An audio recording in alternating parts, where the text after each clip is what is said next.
Assalamualaikum warahmatullahi wabarakatuh. Selamat datang dan selamat bergabung kembali di channel ini. Terima kasih saya ucapkan pada sahabat semua yang telah berkenan mendukung channel ini dengan klik tombol subscribe, like, komen, dan share-nya. Kali ini mari kita bahas prediksi pretest PPG Daljab 2022 sesuai kisi-kisi yang terbaru. Langsung saja ke soal nomor 1. Ini dia kisi-kisinya, Bapak Ibu, teman-teman sekalian. Di sini disajikan sumber belajar berbasis digital berupa kutipan teks prosa lama, bisa berupa hikayat, fabel, legenda, ataupun dongeng. Teruji diminta menelaah informasi yang sesuai dengan kutipan teks. Perhatikan teks berikut. Ada sebuah fabel dengan judul Dua Ayam Jantan dan Elang. Silakan di-pause, kemudian dibaca. Pertanyaannya, informasi yang sesuai dengan isi cerita fabel tersebut adalah A. Ekor merah yang sombong mendapat ganjaran dengan dimangsa oleh elang besar. B. Ekor hitam memenangi pertandingan saat bertarung dengan ekor merah. C. Ekor merah mengikuti sayembara untuk menjadi pemimpin di peternakan. D. Ekor hitam dan ekor merah diadu domba oleh seluruh penghuni peternakan.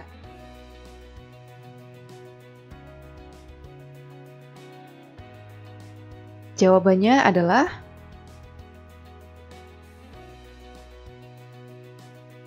yang B. Ekor hitam memenangi pertandingan saat bertarung dengan ekor merah. Jika bertemu soal seperti ini, mau tidak mau kita perlu membaca teksnya secara keseluruhan. Maka dari itu, kita perlu berlatih untuk membaca secara cepat. Lanjut ke soal nomor 2. Kisi-kisinya berbunyi disajikan sumber belajar berbasis cetak berupa kutipan teks puisi baru. Teruji diminta menelaah unsur fisik teks puisi secara tepat. Baik, perhatikan puisi berikut. Puisi berjudul Guruku, sebuah pelita yang kau berikan padaku untuk menerangkan jalan yang gelap gulita, untuk kebenaran dan keselamatan, untuk bekal hidup di kemudian hari.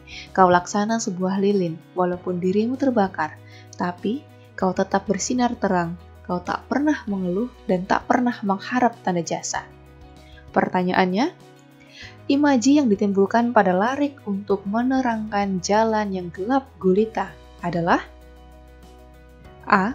Pendengaran, B. Penglihatan, C. Perabaan, D. Penciuman, atau E. Pencecapan. Jawabannya adalah jelas yang B. Penglihatan. Ini tergolong soal yang mudah tentunya bagi Bapak Ibu guru sekalian. Lanjut ke soal nomor 3. Disajikan sumber belajar berbasis digital berupa kutipan teks puisi baru. Teruji diminta menelaah unsur batin puisi secara tepat. Baik, ada sebuah puisi yang sama dengan soal sebelumnya.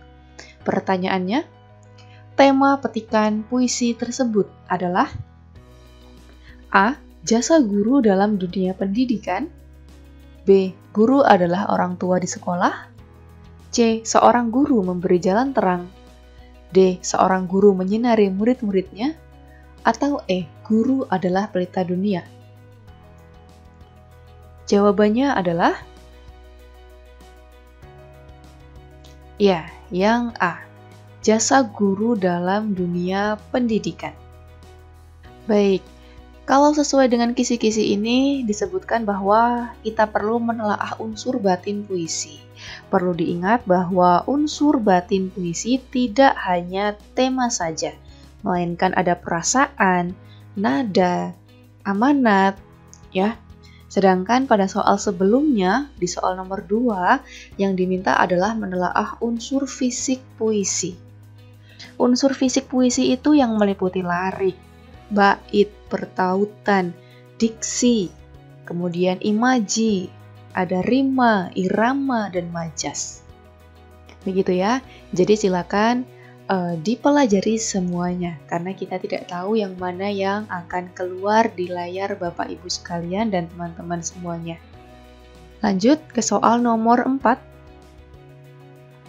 Kisi-kisi berbunyi disajikan kutipan dari sebuah tajuk koran, teruji diminta menganalisis 3 proses afiksasi yang ada dalam teks. Baik, cermati teks berikut. Ada sebuah teks di mana ada beberapa kata yang rumpang. Pertanyaannya, kata yang tepat untuk melengkapi paragraf tajuk rencana tersebut adalah A. Merayakan perjalanan pergerakan, B. Perayaan jalanan menggerakkan, C. Perayaan perjalanan menggerakkan, D. Merayakan perjalanan menggerakkan, atau E. Perayaan jalan-jalan menggerakkan. Jawaban yang paling tepat adalah ya, yang C. Perayaan perjalanan dan menggerakkan. Lanjut ke soal nomor 5. Disajikan kutipan teks digital, teruji diminta menganalisis fenomena deiksis dalam kutipan tersebut. Baik, ini dia kutipannya. Kami pun penasaran ingin merasakan pijatannya. Maklum, tak ada tukang pijat di sini, apalagi yang keliling. Biasanya kami saling pijat-memijat dengan istri, itu pun hanya sekadarnya. Pertanyaannya, deiksis pada kata bercetak miring adalah A. Deiksis persona, B. Deiksis tempat, C. Deiksis wacana, D. Deiksis waktu, atau E. Deiksis sosial. Kata yang bercetak miring, ini ya Bapak Ibu. Baik, jawabannya adalah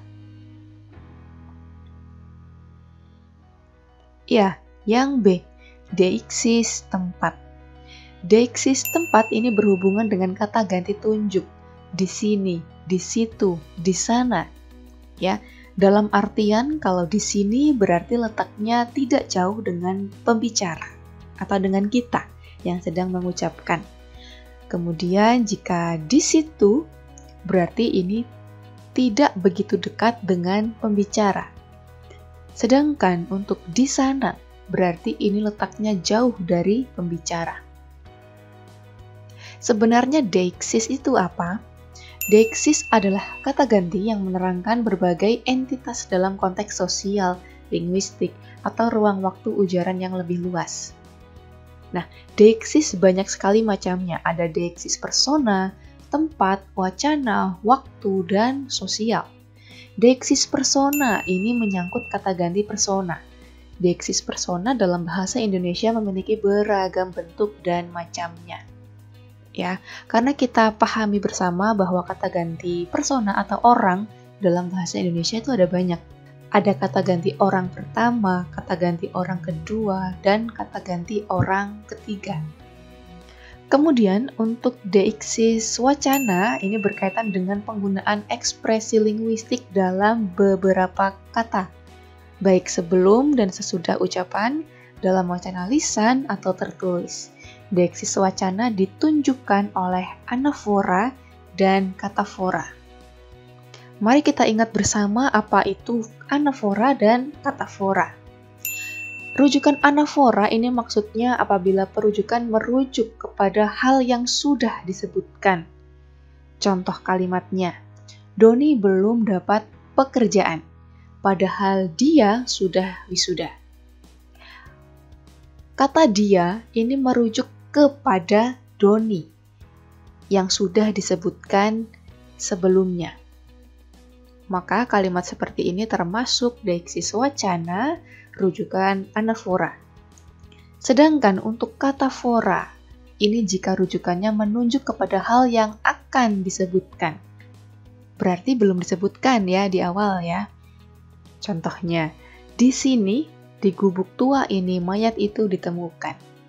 Nah, kata di sini ini merujuk ke di gubuk tua ini.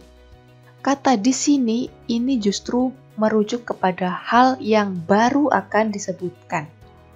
Ya, ini adalah contoh kalimat yang mengandung deiksis wacana rujukan katafora. Selanjutnya, deiksis waktu. Ini berhubungan dengan pemakaian waktu atau temporal. Contohnya, sekarang, besok, lusa, kemarin, dan lain sebagainya yang berhubungan dengan pemakaian waktu. Sedangkan untuk deiksis sosial, ini rujukan yang dinyatakan berdasarkan perbedaan kemasyarakatan yang mempengaruhi peran pembicara dan pendengar. Perbedaan itu dapat ditunjukkan dalam pemilihan kata. Penulisan karya sastra misalnya, ini tidak terlepas dari pemakaian deiksis sosial yang digunakan untuk mengetahui tingkat sosial, tingkat pendidikan, jenis kelamin, tingkat ekonomi, dan siapa yang berbicara, dengan bahasa apa, kepada siapa, kapan, di mana, dan mengenai apa. Contoh deiksis sosial misalnya ada kata haji. Ini merupakan bentuk deiksis sosial tergolong pada gelar. Haji yang dimaksudkan ini mengacu pada gelar yang diberikan kepada umat muslim yang telah menjalankan ibadah haji. Bisa dipahami ya? Di sini ada unsur tingkat sosialnya. Lanjut ke soal nomor 6. Kisi-kisi berbunyi disajikan rumusan tujuan pembelajaran, teruji diminta mengaplikasikannya dalam pembelajaran bahasa Indonesia dengan menggunakan media yang menarik, yang dapat mengaktifkan dan mengkreatifkan peserta didik. Baik, perhatikan rumusan tujuan pembelajaran berikut.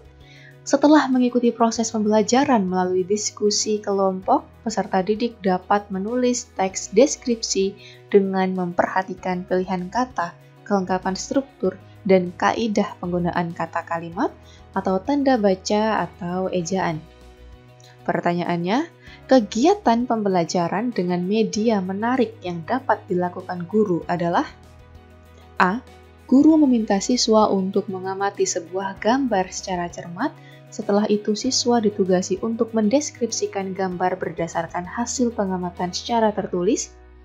B. Guru memberikan kalimat-kalimat topik. Siswa diminta untuk mengembangkan kalimat-kalimat topik itu menjadi paragraf-paragraf yang baik. C.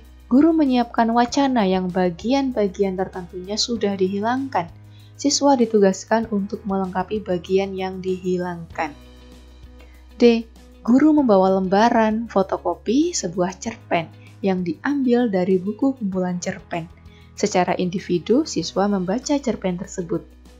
Atau E.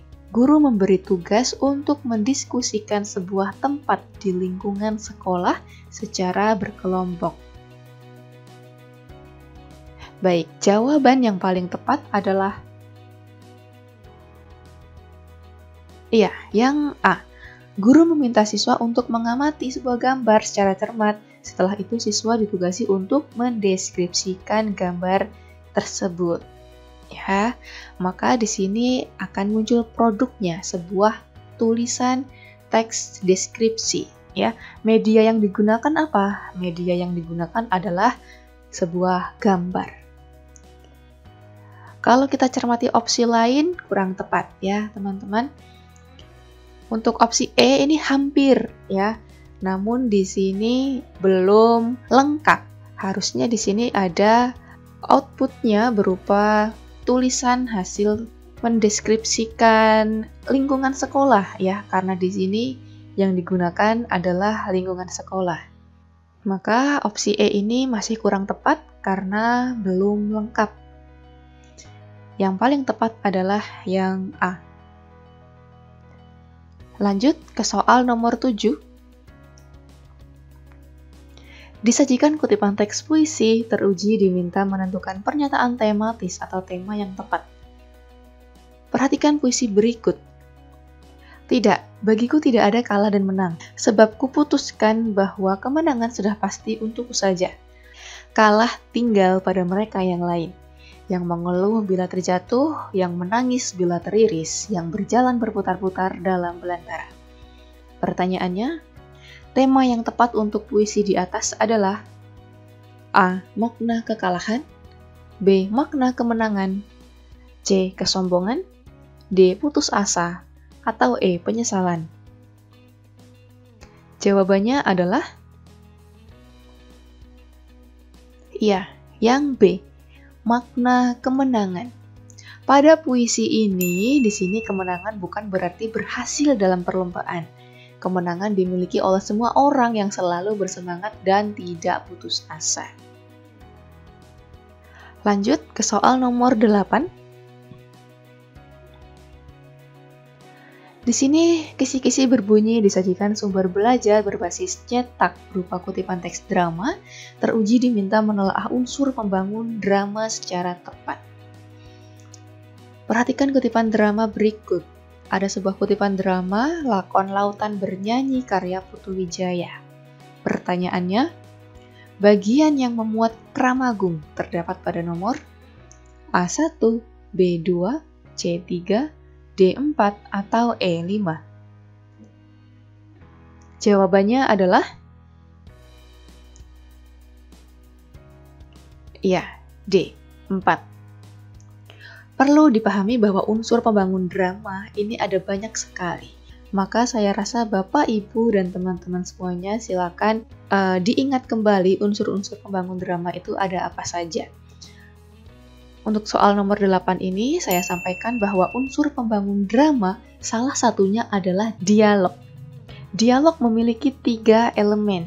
Yang pertama ada tokoh atau pelaku yang memiliki peran. Kemudian ada wawancang. Ini merupakan dialog atau percakapan yang harus diucapkan tokoh.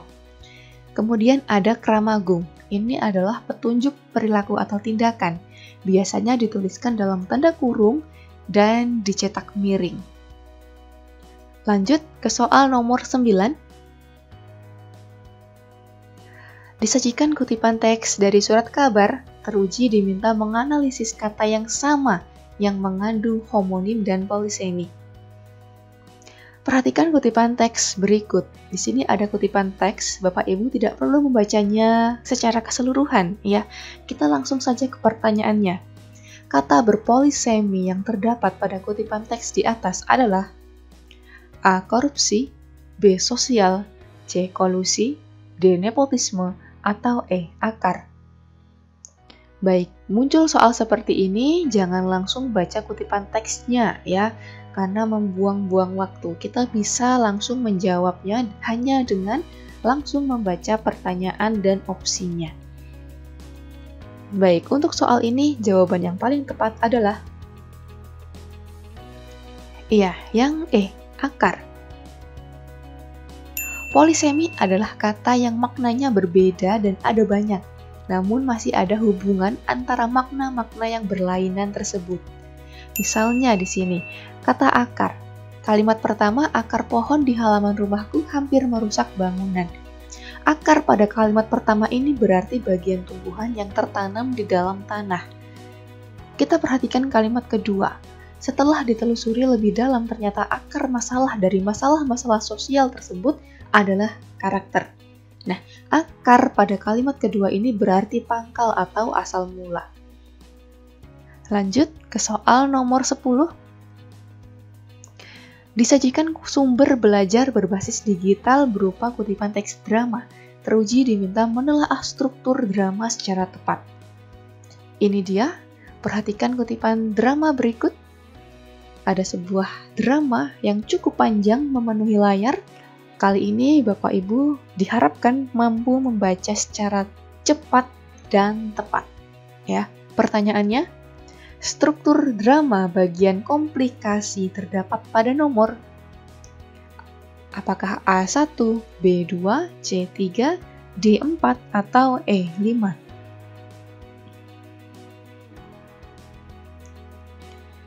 Jawabannya adalah iya, yang C, 3. Untuk struktur drama, saya rasa Bapak, Ibu, dan teman-teman semuanya tidak ada kesulitan untuk menentukannya. Yang bikin sulit mungkin karena teksnya sangat panjang, ya. Maka dari itu diharapkan Bapak, Ibu dapat membaca secara cepat dan tepat. Baik, itu dia pembahasan kita kali ini. Semoga bermanfaat. Semoga Bapak, Ibu, dan teman-teman sekalian berhasil lulus pretest PPG tahun 2022 ini. Terima kasih. Sekian. Wassalamualaikum warahmatullahi wabarakatuh.